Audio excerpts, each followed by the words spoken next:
The fall of the U.S.-backed government in Afghanistan to the Taliban happened faster than almost anyone in Washington or Kabul could have imagined. Find the latest Afghanistan updates in today's live blog. As of Sunday afternoon, Afghan President Ashraf Ghani had fled his nation. The Taliban were on the verge of once again running the country, and President Biden authorized sending in thousands of additional troops to try and safely extract U.S. diplomatic personnel and others out of Kabul. It's a stunning turn of events, all taking place just weeks before the 20th anniversary of the 9/11 terrorist attacks that precipitated America's offensive into Afghanistan. And it adds yet another issue to the mounting Republican attacks against Biden a year before congressional Democrats stand for re-election with a tenuous hold on power in Washington. Republican hawks are once again circling after years of dormancy under the Trump presidency. Sens. Marco Rubio, R. Florida, and Tom Cotton, R. Arc, said the Biden administration was warned that things would be this bad. Cotton said the withdrawal has humiliated America. Representative Mario Diaz-Balart, R. Florida, charged that Biden had turned his back on our allies. The truth, of course, is never so black and white or blue and red. A long, difficult history of full withdrawal of U.S. forces from an unpopular war, America's longest, in a country where more than 172,000 people have been killed, including thousands of U.S. service members, and $1 trillion spent, was always going to be messy and a blow to American pride. The critics are out in full force comparing this to the fall of Saigon after the conflict in Vietnam or the slaughter of Srebrenica in the Balkans in the 1990s. But Afghanistan has been its own unique conundrum for a long time. It's a country other powerful outside nations have previously been unsuccessful in. Its infrastructure and economy have long been in shambles, in no small part because of rampant corruption in the American-backed government. And after the U.S. chased out the Taliban, gaining the trust of the local populace, some of whom saw the U.S. as foreign invaders, was always going to be difficult. That's especially true considering 90% of the world's heroin comes from poppies grown in Afghanistan. Farmers felt pressured to keep growing the crop and seeing no economic alternative to poppy, and no guarantees of long-term security from the U.S. military or the Kabul government. Many made the hard choice to continue to do so, struggling to end. The inability to foster long-term economic growth and prosperity has long stirred debate about what the U.S. mission was in Afghanistan, especially after the killing of Osama bin Laden a decade ago. Bin Laden was the mastermind of the 9/11 attacks. He was given safe haven by the Taliban, and he recruited and trained fighters in Afghanistan.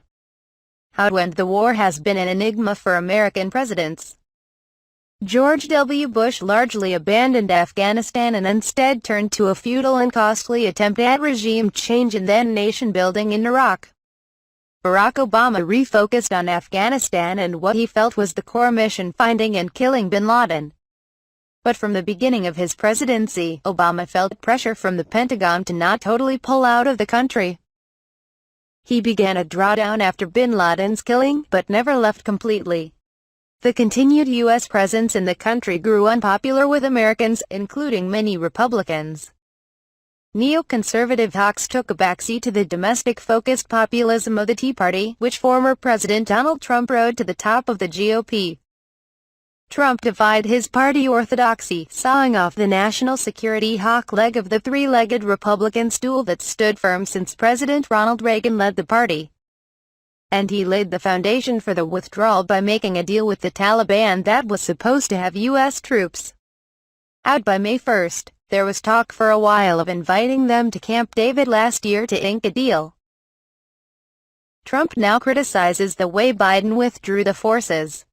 Biden will own the consequences of the withdrawal, but Trump's position as the most popular person in his party puts GOP hawks in a difficult spot too. Biden had always been for a limited footprint in Afghanistan, dating back to his days as vice president. During the Obama administration, he argued for a significant drawdown, but still retaining the capability of special forces to launch counterterrorism missions. That has been less of a focus for Biden as president, suggesting it's over and done with. I believed that our presence in Afghanistan should be focused on the reason we went in the first place. To ensure Afghanistan would not be used as a base from which to attack our homeland again, Biden said in April. We did that. We accomplished that objective, on Saturday, Biden said in a statement in part. I have ordered our armed forces and our intelligence community to ensure that we will maintain the capability and the vigilance to address future terrorist threats from Afghanistan.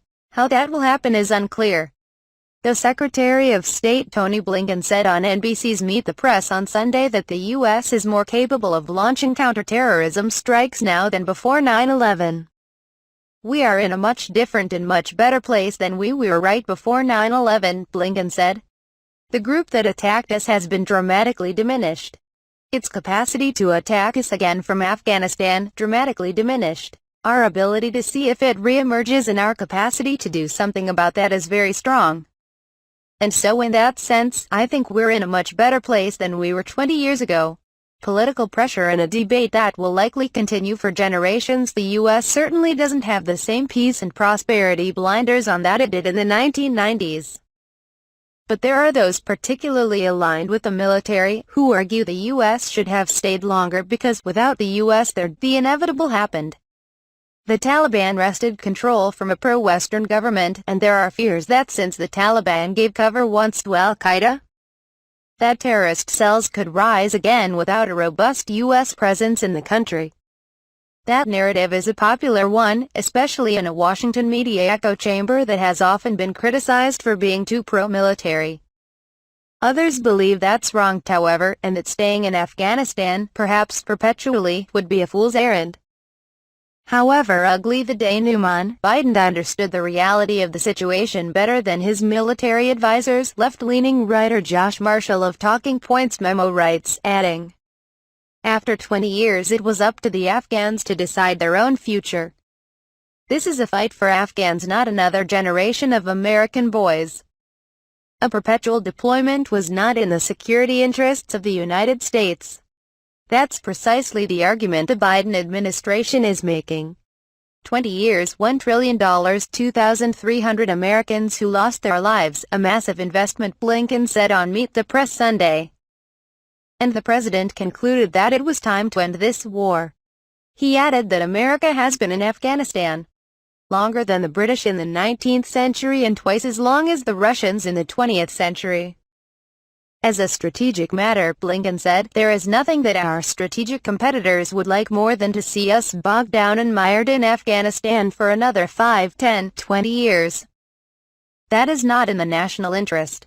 Whether leaving Afghanistan turns out to be in the national interest or not, what is clear now is that a year before the first midterm elections of his presidency, which are historically unkind to the party in power, Biden has a full plate of attacks against him and his party. Foreign and domestic, from Afghanistan to the resurgent coronavirus pandemic to the uncertain economy, crime and immigration that he has to contend with.